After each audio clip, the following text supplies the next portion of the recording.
just like any other skills, we now run the risk of losing some of the indigenous knowledge because of changes that are taking place. In 2014, I decided that I was going to carve a canoe, train the crew, and sail to Guam 500 miles to attend the Pacific Art Festival in 2016. Not only that, I was going to find a way of using a pandanus sail that could propel us to go to the Pacific Art Festival. And then I was going to find a way further of having that pandanus sail go around the world on its own. So 2016, prior to that, I was working on that, start carving the canoe, training the crew, and then going to my island and then trying to figure out who still has sail weaving knowledge. Long story short, I found that the only one who still had that knowledge was a 95-year-old woman named Maria. And that 95-year-old woman was on her deathbed. She was about to die and carry with her the knowledge of sail weaving. So I get all the wheels in motion, figure out a way to engage Maria. So she started to work with a group of apprentices, young women, mostly her daughter, her granddaughter, and some other. But a group of women, say maybe at least close to 50 people, young people working. And it took them that whole close to 6-7 months to complete the sail. And 2 weeks later, Maria died. She never get to see where I was going to take that sail, but she saw the final. The interesting part of it as a knowledge keeper was that because the sail is large, and pandanus sails are not just woven one time like a mat and then you cut it. No, they're woven in a special way as strips combine, reinforce, all of that stuff that goes into it, right? So Maria couldn't be on the side where all these strips were being woven and laid out because she was very sick. So what had to be done was her modeling.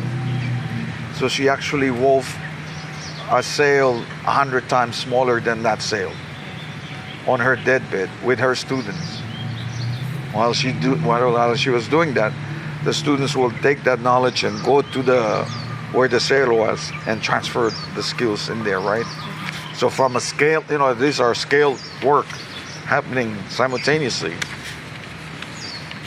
Otherwise, they were going to have to figure out a way to take this old lady over to the sail side. 2 weeks after the sail was completed, and she saw the final product of that sail itself, because she also finished the small model sail that she was teaching the women on. So when she knew that she finished that model, that main sail was also done. And then she passed away. But I made her one promise. I said, I'm gonna have this sail go around the world. And I did. Took it to the Pacific Art Festival, sailed around the ceremonial part of the festival, and have that sail go around the world and showcase it at any possible places I could, including here at UH. Brought the sail here and displayed it over at the museum, Honolulu Museum here, and then also at the UN headquarters in New York. That sail was displayed there.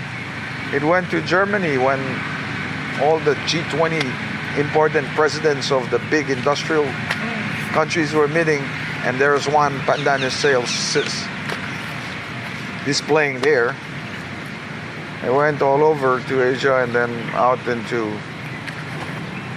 down to Australia. Now the sail is back to me, Guam. It's done.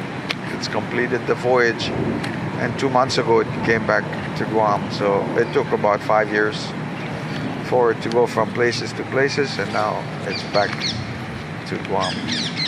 So I guess I could say the promise made to Maria of Rhythm is carried out in allowing for her work